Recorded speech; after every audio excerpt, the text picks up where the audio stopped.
उत्तर प्रदेश की ऐतिहासिक संदर्भों में चर्चा कर ले, विशेष रूप से प्राचीन ऐतिहासिक संदर्भ। तो यहाँ पे उत्तर प्रदेश ऐतिहासिक संदर्भ, उत्तर प्रदेश में ताम्र पाषाणिक संस्कृति के साक्ष्य कहाँ से मिले हैं? तो मेरठ व सहारनपुर से मिले हैं। हड़प्पा संस्कृति के साक्ष्य भी मेरठ व सहारनपुर से मिले हैं, सहारनपुर के हुलास और बड़गांव नामक स्थान से, जबकि मेरठ के आलमगीरपुर नामक स्थान से। इस आलमगीरपुर की खुदाई का श्रेय यज्ञदत्त शर्मा को जाता है 1958 में। इसके बाद है पूरा पाषाणिक सभ्यता के साक्ष्य कहाँ से मिले हैं? तो 3 स्थानों से मिले हैं, बेलन घाटी जो कि इलाहाबाद यानी प्रयागराज, फिर सिंगरौली घाटी सोनभद्र में, और चकिया चंदौली में। अगला प्रश्न है कि मध्य पाषाणिक मानव अस्थि पंजर के अवशेष कहाँ से मिले हैं? तो वो सराय नाहर राय जो कि प्रतापगढ़ में है, और महदहा ये भी प्रतापगढ़ में है। क्योंकि यहाँ से फैक्चुअल प्रश्न पूछे जाते हैं इसलिए मैं फैक्चुअल तरीके से चर्चा कर रहा हूँ। फिर झोपड़ियों एवं मिट्टी के अवशेष के साक्ष्य ये चौपाली मांडो से मिले हैं जो कि इलाहाबाद के मेजा तहसील में पड़ता है। फिर सिल लोढ़ा, गर्त चूल्हे व शवाधान, इसके अलावा अस्थि के साक्ष्य मिले हैं महदहा से, प्रतापगढ़ में है। फिर हड्डी व सिंग के उपकरण व आभूषण, गर्त चूल्हे, गर्त यानी जमीन में ही जो चूल्हे बन जाते हैं, तथा 41 शवाधान ये प्रतापगढ़ के दमदमा नामक क्षेत्र से मिले हैं। इसके बाद है कृषि का प्राचीनतम साक्ष्य। तो पहले जो कृषि का प्राचीनतम साक्ष्य था वो मेहरगढ़ था जो कि पाकिस्तान में है, 7000 ईसा पूर्व वहां से जौ और गेहूं के प्रमाण मिले। लेकिन वर्तमान नए अनुसंधानों के अनुसार कृषि का प्राचीनतम साक्ष्य लहुरा देव से मिला है, जहां से चावल का साक्ष्य मिला है। लहुरा देव संत कबीर नगर में है और ये प्रमाण 8000 से 9000 ईसा पूर्व का है। जबकि इससे पहले चावल का प्राचीनतम प्रमाण कोल्डिहवा से था जो कि इलाहाबाद के बेलन घाटी में है। तो अगर प्रश्न पूछे चावल का प्राचीनतम प्रमाण कहाँ से मिला है और आपके ऑप्शन में कोल्डिहवा और लहुरा देव दोनों रहे तो आपको लहुरा देव पे सही उत्तर करना है। अगर लहुरा देव न हो तो कोल्डिहवा पे। इस तरीके से ये कुछ बातें रही। आइए आगे देखते हैं। उत्तरी काली पालिशदार मृदभांड के अवशेष, जो बर्तन है जो काली पालिशदार मृदभांड यानी मिट्टी के बर्तन, उनके अवशेष सोहगौरा गोरखपुर से मिले हैं। सोहगौरा से एक अभिलेख में मिला है चंद्रगुप्त मौर्य का, जहां अकाल के समय में अनाज वितरण के प्रमाण मिले हैं। मौर्योत्तर और कुषाणकालीन सिक्कों के प्रमाण भी सोहगौरा से मिले हैं। इसके बाद है 16 महाजनपद। आप जानते हैं कि अंगुत्तर निकाय में, बौद्ध ग्रंथ अंगुत्तर निकाय में 16 महाजनपदों का उल्लेख है। इसके अलावा जैन ग्रंथ भगवती सूत्र में भी है। तो अंगुत्तर निकाय को प्रमाणिक माना गया है।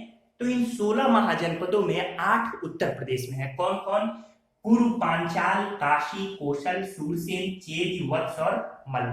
जिसमें कुरु की जो राजधानी इंद्रप्रस्थ है, मेरठ से दिल्ली तक फैला हुआ क्षेत्र, पांचाल बरेली, बदायूं और फर्रुखाबाद इसकी 2 राजधानियां, अहिच्छत्र उत्तरी पांचाल की राजधानी, जबकि कांपिल्य दक्षिणी पांचाल की राजधानी। इसी तरीके से काशी जो कि काशी यानी वाराणसी का जो क्षेत्र है। फिर कोशल की भी 2 राजधानी, एक उत्तरी कोशल जो कि साकेत इसकी राजधानी है, और एक दक्षिणी कोशल जिसकी राजधानी सहेत महत नामक स्थान था। सहेत महत यानी श्रावस्ती। ये कोशल वर्तमान अवध का क्षेत्र है। इसके बाद है शूरसेन की राजधानी मथुरा थी। फिर चेद की राजधानी शुक्तिमती बांदा के समीप है। फिर है वत्स की राजधानी कौशाम्बी, और मल्लो की राजधानी कुशीनारा व पावा। कुशीनारा वर्तमान कुशीनगर या कसिया, पावा यानी पडरौना। तो इस तरीके से 16 महाजनपदों में 8 महाजनपद उत्तर प्रदेश में मिले हैं। फिर बौद्ध धर्म का पालना उत्तर प्रदेश को कहा जाता है क्योंकि गौतम बुद्ध जी ने अपना अधिकांश सन्यासी जीवन उत्तर प्रदेश में बिताया था। इस तरीके से बुद्ध ने सर्वाधिक वर्षा काल कहाँ व्यतीत किया? तो ये कोशल साम्राज्य के श्रावस्ती यानी सहेत महत में व्यतीत किया था।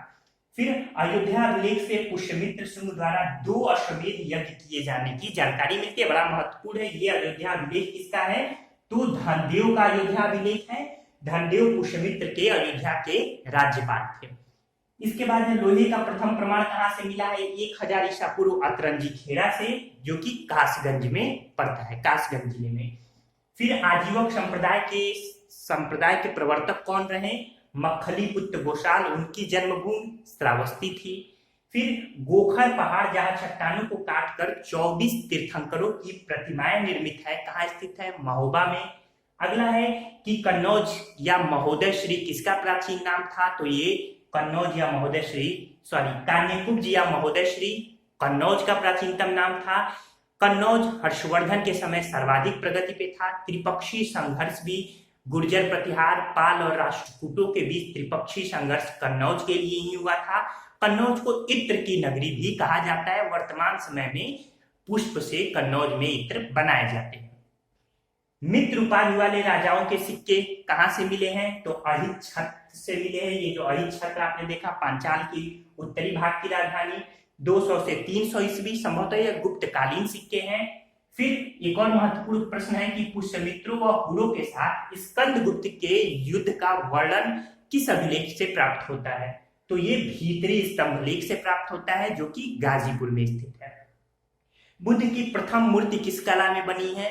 तो ये मथुरा कला में बनी है, जबकि बुद्ध की अलंकृत मूर्तियां गांधार कला में बननी शुरू हुई। फिर जैन तीर्थंकर, 5 जैन तीर्थंकर हैं जिनका जन्म अयोध्या में हुआ है। कौन कौन? ऋषभनाथ, अजीतनाथ, अभिनंदनाथ, सुमतिनाथ और अनंतनाथ। ऋषभनाथ पहले तीर्थंकर हैं, अजीतनाथ दूसरे, अभिनंदननाथ चौथे, सुमतिनाथ 5वें और अनंतनाथ 14वें। 2 तीर्थंकर हैं जैनों के जिनका जन्म काशी में हुआ था। कौन कौन? सुपार्श्वनाथ जो कि 7वें तीर्थंकर हैं और पार्श्वनाथ जो कि 23वें तीर्थंकर है। तो ये प्राचीन ऐतिहासिक संदर्भों में यूपी की परीक्षाओं में पूछे जाने वाले महत्वपूर्ण तथ्यों की मैंने आपके साथ चर्चा की। आइए अब उत्तर प्रदेश के ऐतिहासिक संदर्भों में हम मध्य भारत और आधुनिक भारत के कुछ प्रसंगों को देखते हैं। तो ये ऐतिहासिक संदर्भ में मध्य व आधुनिक होंगे। सबसे पहले जितनी भी महत्वपूर्ण फैक्ट है जो आपकी परीक्षाओं में पूछे जाते हैं, मैं उसे बेहतरीन तरीके से आप तक ले आ रहा हूं। सुल्तान फिरोज शाह तुगलक, तुगलक वंश से संबंध रखता है। तो सुल्तान फिरोज शाह तुगलक ने अपने भाई जौना खां को मोहम्मद तुगलक भी कहा जाता है, तो जौना खां की याद में जौनपुर नगर की स्थापना की थी। प्रश्न पूछा जाता है जौनपुर नगर की स्थापना किसने की? फिरोज शाह तुगलक ने। किसकी याद में? अपने बड़े भाई जौना खां या मोहम्मद तुगलक की याद में। अगला है कि 1394 में मलिक हुसैन शाह शर्की के नेतृत्व में, जब तुगलक वंश का धीरे धीरे पतन हो रहा था, तो मलिक हुसैन शाह शर्की के नेतृत्व में जौनपुर स्वतंत्र हो गया और इस तरीके से जौनपुर पर शर्की साम्राज्य की स्थापना हुई। जौनपुर को तत्कालिक समय में सिराजे हिंद कहा जाता था। याद रहेगा, सिराजे हिंद। बाणभट्ट, हर्षवर्धन के दरबारी कवि बाणभट्ट ने 2 रचनाएं की, हर्षचरित व कादम्बरी। अगला है कि महान सूफी संत निजामुद्दीन औलिया का जन्म कहाँ हुआ? बदायूं में हुआ था 1236 ईस्वी में। ये किसके शिष्य थे? तो बाबा फरीद के शिष्य थे। बाबा फरीद भी सूफी संत हैं। तारीखे फिरोज शाही और फतवाए जहांदारी की रचना किसने की थी? तो जियाउद्दीन बर्नी ने की थी। ये बुलंदशहर के बरन के निवासी थे। तारीखे फिरोज शाही और फतवाए जहांदारी। फिर है तोताए हिंद, खड़ी बोली के जनक व निजामुद्दीन औलिया के शिष्य अमीर खुसरो का जन्म कहाँ हुआ? पाटियाली, कासगंज जिले में 1223 ईस्वी में। फिर इसको दुरुस्त कर लीजिए 1223। अकबर के दीवान टोडरमल जो भूव्यवस्था अकबर की देखते थे, उनका जन्म लहरपुर गांव में हुआ था जो कि सीतापुर जिले में पड़ता है। अबुल फजल अकबर के नौरत्नों में से, इनका जन्म आगरा में 1550 में हुआ था। बिरबल महेश दास इनका वास्तविक नाम बिरबल था। ब्राह्मण परिवार में इनका कालपी नामक स्थान पर जन्म हुआ था जो कि जालौन में पड़ता है 1528 ईस्वी में। दीवाने अकबर द्वारा जो दीने इलाही चलाया गया था, उस दीने इलाही को स्वीकार करने वाले प्रथम व्यक्ति कौन थे? तो बिरबल थे। इसके अलावा अकबर ने बिरबल को कविराज की उपाधि दी। 1586 ईस्वी में यूसुफ जाइयों के विरुद्ध अभियान में बिरबल मारे गए थे। तो ये महत्वपूर्ण पॉइंट है। आइए आगे बढ़ते हैं। कबीरदास, जन्म इनका कहाँ हुआ था? वाराणसी में। और मृत्यु मगहर। इनके जन्म वर्ष के बारे में तमाम मतभेद हैं। इनके गुरु का नाम रामानंद था। रामानंद के 12 शिष्यों में कबीरदास, रैदास, इन लोगों का नाम प्रसिद्ध है। साखी, शबद और रमैनी शीर्षक वाली कबीरदास जी की रचनाएं बीजक में संग्रहित हैं। इसके अलावा सूरदास की बात करें तो इनका जन्म मथुरा के सिही नामक स्थान पर हुआ था। 1478 से 1583, यानी 1478 में जन्म, 1583 में मृत्यु। एक ब्राह्मण परिवार में सूरदास जी का जन्म हुआ था। इनके गुरु का नाम वल्लभाचार्य था। इनकी प्रमुख रचनाएं सूरसागर, सूर सरावली और साहित्य लहरी हैं। इसके बाद तुलसीदास, जिनके बचपन का नाम राम बोला था, इन्होंने रामचरितमानस, दोहावली, गीतावली, कवितावली, रामलला, नहछु, राम सतसई, इस तरीके से कुल इनकी 14 रचनाएं मानी जाती हैं। हुलसी व आत्माराम दुबे के ये पुत्र थे। माता का नाम हुलसी और पिता का नाम आत्माराम दुबे। इनके गुरु का नाम नरहरि दास था। याद रहेगा, नरहरि दास। इसके बाद है प्रश्न कि सल्तनत काल का सर्वाधिक महत्वपूर्ण इक्ता कौन था? तो बदायूं। इक्ता यानी जमींदारी, एक प्रकार से जमींदारी व्यवस्था ही समझिए। सबसे प्रमुख इक्ता कौन था? तो बदायूं था। इल्तुतमिश प्रारंभ में शासक बनने, सुल्तान बनने से पहले बदायूं का ही इक्तेदार था। इसके बाद 1613 में ओरछा के शासक वीर सिंह बुंदेला ने झांसी की स्थापना की थी। झांसी की स्थापना किसने की थी? ओरछा, बुंदेलखंड का ये क्षेत्र है, कि शासक वीर सिंह बुंदेला ने। इसके बाद है अवध के नवाब आसिफउद्दौला ने इमामबाड़ा, लखनऊ में जो बड़ा इमामबाड़ा है, उसकी स्थापना 1784 ईस्वी में मुहर्रम मनाने के लिए अवध के नवाब आसिफउद्दौला ने की थी। अवध का अंतिम नवाब बेरजिस कादिर था, जो कि आप जानते हैं बेगम हजरत महल ने अपनी पति की मृत्यु के बाद 1857 की क्रांति के समय बेरजिस कादिर को गद्दी पर, अवध की गद्दी पर बैठाया था। तो इस तरीके से नवाब वाजिद अली शाह के पुत्र बेरजिस कादिर। देवबंद आंदोलन की शुरुआत कब हुई थी? 1866 में। 1866 में सहारनपुर में हुई थी, दारुल उलूम नामक एक विद्यालय की, यानी मदरसा की स्थापना के साथ। फिर मिर्जा गालिब और मीर तकी, इन दोनों शायरों का जन्म जो हुआ था वो आगरा में हुआ था। समझ गए? चलिए आगे देखते हैं। उत्तर प्रदेश में भारतीय राष्ट्रीय कांग्रेस, जिसकी स्थापना 1885 में हुई थी, तो इस भारतीय राष्ट्रीय कांग्रेस के ढेर सारे अधिवेशन हुए। सर्वाधिक अधिवेशन इलाहाबाद, वर्तमान का प्रयागराज, और लखनऊ में हुए। तीन अधिवेशन दोनों जगह हुए। तो लखनऊ, सबसे पहले हम इलाहाबाद देख लेते हैं। इलाहाबाद में 3 अधिवेशन, 1888, 1892 और 1910। 1888 के अध्यक्ष जॉर्ज यूल, 1892 के अध्यक्ष WC बनर्जी और 1910 के अध्यक्ष सर विलियम वेडरवर्न थे।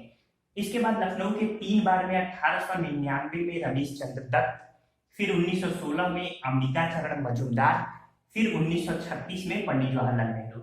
1916 में नरम दल और गरम दल, जो कांग्रेस का विभाजन हुआ था, इन दोनों लोग फिर एक हुए। इसके अलावा मुस्लिम लीग और ये कांग्रेस भी एक आने की प्रक्रिया में आगे बढ़े। बनारस में 1905 में गोपाल कृष्ण गोखले की अध्यक्षता में अधिवेशन हुआ। फिर कानपुर में 1925 में सरोजिनी नायडू की अध्यक्षता में अधिवेशन हुआ। फिर 1946 में जेबी कृपलानी की अध्यक्षता में मेरठ में अधिवेशन हुआ था। तो इस तरीके से टोटल, यानी कुल 3, 3, 6, 7, 8, 9 अधिवेशन उत्तर प्रदेश में हुए, जिनमें 3 इलाहाबाद और लखनऊ में रहे। अवध किसान सभा का गठन कब हुआ था? 17 अक्टूबर 1920 में बाबा रामचंद्र द्वारा ये गठन हुआ था। प्रतापगढ़ जिले में ये गठन हुआ। याद रहेगा, अवध किसान सभा का गठन बाबा रामचंद्र द्वारा 17 अक्टूबर 1920 में। 1942 के भारत छोड़ो आंदोलन के दौरान चित्तू पांडे के नेतृत्व में बलिया में एक समानांतर सरकार का गठन हुआ। महत्वपूर्ण पॉइंट सब मैं डिस्कस कर रहा हूँ। किसके नेतृत्व में बलिया में गठन हुआ था? चित्तू पांडे के नेतृत्व में। एका आंदोलन का संबंध किससे है? कृषक आंदोलन है एका आंदोलन, जो कि लखनऊ और आसपास के क्षेत्रों में 1920 से 1922 तक यह आंदोलन चला था। इसके नेतृत्वकर्ता मदारी पासी थे। कौन? मदारी पासी। तो इस तरीके से उत्तर प्रदेश की महत्वपूर्ण फैक्ट, जो कि मध्यकाल और आधुनिक काल से ऐतिहासिक संदर्भों में महत्वपूर्ण है, उस पर मैंने चर्चा की।